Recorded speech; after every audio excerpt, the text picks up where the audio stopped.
L'une des raisons pour lesquelles certaines personnes préfèrent utiliser l'option Docker est qu'elles n'ont pas besoin de configurer Maven ni Java. Mais pour ceux qui, par exemple, font déjà du développement back-end et ont déjà installé Java, Java et Maven, le SDK devient une autre option, vous savez. En fait, pour ceux qui ont déjà Java et Maven, le SDK pourrait même être une option plus simple que Docker, d'après l'expérience que j'ai eue au Nigeria lorsque différents développeurs mettaient cela en place. C'est juste une petite section sur le wiki qui montre l'option de configurer les trois en utilisant le SDK. Comme vous pouvez le voir ici, il y a un lien pour Java. Pour l'instant, nous exigeons un minimum de Java 8. Nous supportons aussi Java 11 et nous ajoutons actuellement le support pour Java 17, mais ce n'est pas encore disponible. Quant à la version actuelle, vous pouvez utiliser Java 8 et 11. Ceux-ci seront disponibles.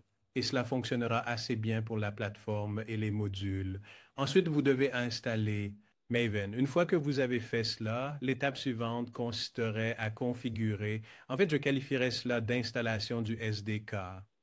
Donc, ceci est la première commande qui installera le SDK pour la première fois. Vous n'avez pas besoin d'exécuter cela à chaque fois que vous configurez un nouveau serveur. Vous n'avez besoin de l'exécuter que lorsque vous configurez le SDK pour la toute première fois. Vous devriez donc aller sur l'un de vos invites de commande et exécuter cette commande. Et une fois que vous aurez lancé cette commande, elle téléchargera un certain nombre de choses. Cela s'exécute assez rapidement sur ma machine parce que je l'ai déjà fait auparavant. Mais si vous le faites pour la toute première fois, cela prendra quelques minutes pour télécharger les artefacts nécessaires au SDK. Mais ce qui est important, c'est qu'à la fin, il vous indiquera si cela a réussi ou non. Comme vous pouvez le voir ici, c'est une construction réussie et ensuite il vous donne quelques instructions et maintenant vous pouvez démarrer dans le SDK en utilisant ceci. Le nom de la tâche et ensuite il vous indique aussi où se trouve le fichier de configuration. C'est important. Parfois, lorsque vous exécutez le SDK et que vous échouez à charger certains artefacts et ensuite vous essayez de demander de l'aide, tu peux aller discuter et ensuite tu vas sur Slack pour demander de l'aide et ils te diront, tu dois mettre ceci ou cela dans ton fichier de paramètres de Maven. Mais comme l'emplacement varie d'un ordinateur à l'autre, même la personne qui essaie de t'aider te dira simplement de localiser ton fichier de paramètres et d'y mettre ceci ou cela. C'est donc un outil très utile qui vous aide à identifier où se trouve le fichier de configuration sur votre machine spécifique. Donc, dans ce cas, comme vous pouvez le voir ici, mon fichier de configuration se trouve à cet emplacement. Ainsi, au cas où si vous avez des problèmes et que quelqu'un vous indique votre fichier de configuration, tout ce que vous avez à faire est de vous rappeler de relancer cette commande. Il n'y a aucun risque à l'exécuter plusieurs fois. Cela ne pose aucun problème. Cela vous rappellera où se trouve votre fichier de paramètres.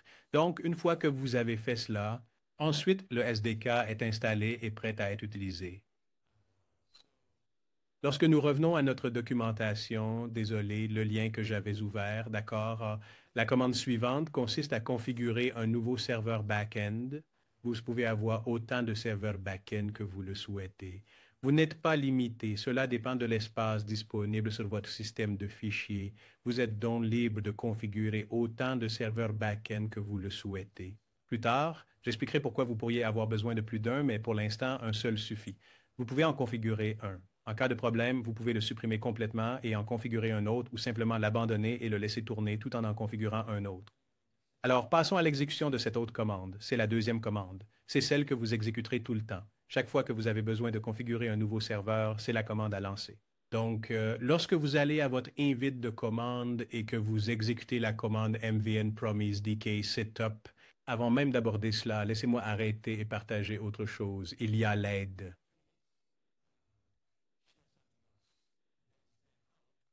Dont l'on peut profiter. C'est MVN Open Mirrors SDK, couleur complète et aide.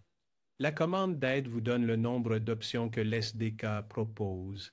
Il y en a beaucoup et vous n'avez pas besoin de toutes, mais au cas où vous voudriez lire sur une option particulière et ses détails, l'aide est très utile. Elle vous donne tout cela et les explique comme l'idée du serveur, etc., etc.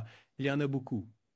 Ne vous préoccupez pas des détails de chacun, gardez simplement à l'esprit que chaque fois que vous voulez obtenir de l'aide sur une commande particulière du SDK, la commande d'aide peut être très utile.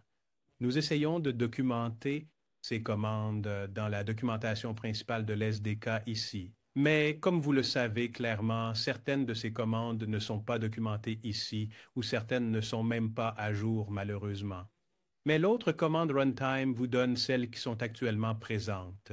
Je me souviens, je pense qu'il y a de nouvelles commandes qui peuvent être ajoutées, mais parfois nous oublions de les ajouter à la documentation. Donc, nous ne les gardons pas synchronisées. Donc, chaque fois que si vous voulez obtenir de l'aide sur n'importe quelle commande, exécutez simplement la commande miven openwrite SSDK help et cela vous donnera la liste de celles-ci. Alors, laissez-moi exécuter à nouveau l'installation. C'est la commande pour configurer un serveur back-end. Donc, quand vous l'exécutez pour la première fois, cela téléchargera un certain nombre d'artefacts. Cela a fonctionné assez rapidement sur ma machine parce que je l'ai déjà exécuté auparavant. Donc, cela les a téléchargés à l'avance car sinon, il aurait fallu attendre un certain temps.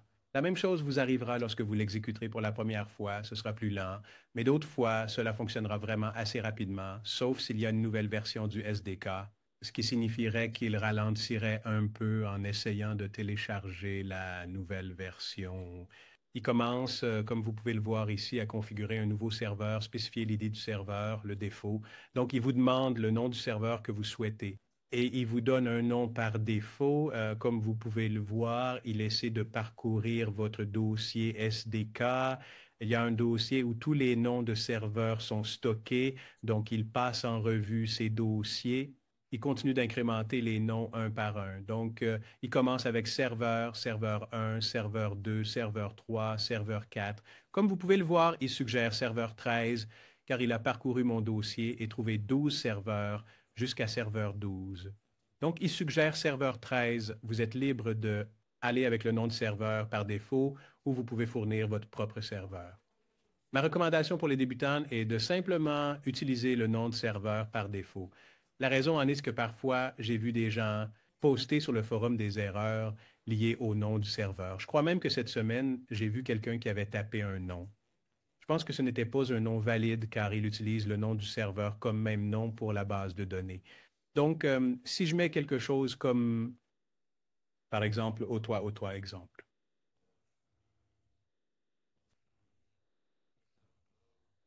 Que ce soit, comme vous pouvez le voir ici, c'est un nom qui contient des espaces.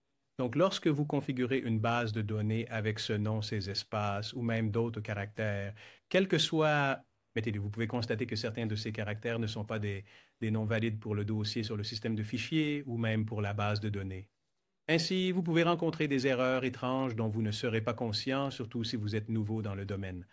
Il peut ne pas être évident pour vous que cela soit lié à un caractère invalide dans votre nom. D'accord, pour éviter tout cela, la première fois, je vous suggère simplement de choisir l'option par défaut. Plus tard, lorsque vous serez à l'aise avec le SDK, vous pourrez choisir vos noms particuliers et personnaliser comme bon vous semble. Mais pour l'installer pour la première fois sans aucun problème, contentez-vous de l'option par défaut. Et comment choisir l'option par défaut? Vous n'avez pas besoin de la taper à nouveau. Vous appuyez simplement sur Entrée, comme vous pouvez le voir ici, préciser le serveur me donne un nom par défaut, serveur 13. Si je veux conserver ce nom par défaut, j'appuie simplement sur Entrée sans rien taper. Alors, la prochaine invite me demande quel type de serveur je veux configurer. Il y a la plateforme qui est la plateforme de base sans aucun module, ou la distribution 2.x, qui est l'application de référence que nous avions avant O3. Mais pour l'instant, nous sommes intéressés par la troisième option qui est la distribution O3. Donc, vous pouvez utiliser n'importe lequel de ces numéros pour spécifier l'option choisie. Dans ce cas, nous tapons 3 pour indiquer que nous sommes intéressés par la distribution O3. Donc, après avoir tapé 3, il va télécharger un certain nombre d'artefacts. Il recherche les versions disponibles que vous pouvez choisir. C'est assez rapide maintenant parce que je l'ai déjà exécuté. Mais lors de votre première expérience, ne soyez pas surpris si cela prend un certain temps. C'est simplement parce qu'il y a beaucoup de choses qu'il télécharge en arrière-plan.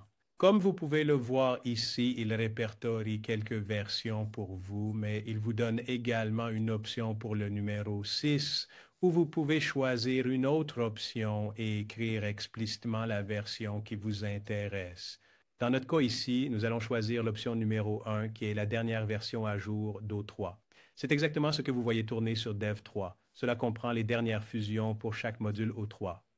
Donc, exactement ce que vous avez sur Dev 3, vous pouvez le reproduire localement en choisissant simplement l'option numéro 1. C'est la dernière version en cours de développement d'O3. Vous tapez 1 et appuyez sur Entrée. Nous allons commencer par choisir le numéro 1, qui est la toute dernière version de Pointe d'O3. C'est exactement ce que vous voyez fonctionner sur Dev 3. Vous savez, il contient les dernières intégrations pour chaque module O3. Donc, exactement ce que vous avez sur Dev 3, vous pouvez le reproduire localement en choisissant simplement l'option numéro 1. C'est la dernière version instantanée d'O3. Donc, vous tapez 1 et puis appuyez sur Entrée.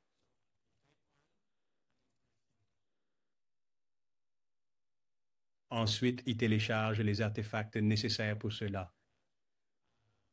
Pendant le téléchargement, si vous faites une erreur ou si vous constatez que vous avez sélectionné la mauvaise option différente de ce que vous vouliez, vous êtes toujours libre d'arrêter le SDK en appuyant simplement sur Ctrl+C, pas la version que je voulais. Vous savez, ce n'est pas grave. Donc, vous pouvez toujours l'arrêter avec Ctrl+C et puis relancer la commande de configuration.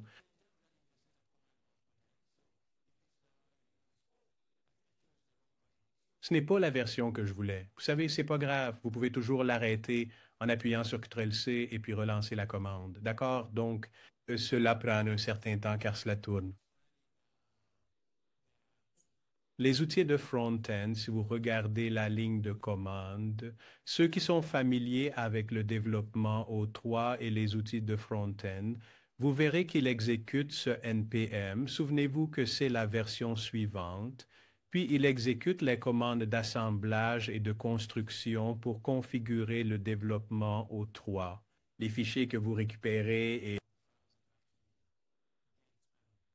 télécharger sur votre serveur. Donc, cela prend un certain temps, mais nous y arriverons. Et bien sûr, parfois, cette commande ne réussit pas et vous rencontrez des erreurs, donc elles s'afficheront et elle ne continuera pas. C'est à ce moment-là que vous obtenez ce journal d'erreurs et que vous le partagez sur le forum, tout en direct sur Slack pour que les développeurs puissent y jeter un œil et comprendre ce qui se passe. Nous avions ça dans le passé, mais cela a été corrigé. Donc, cela devrait bien fonctionner. Donc, pendant que cela fonctionne, car cela prend quelques minutes pour tourner et compléter, une fois que le serveur est configuré et opérationnel, la prochaine étape que nous allons explorer est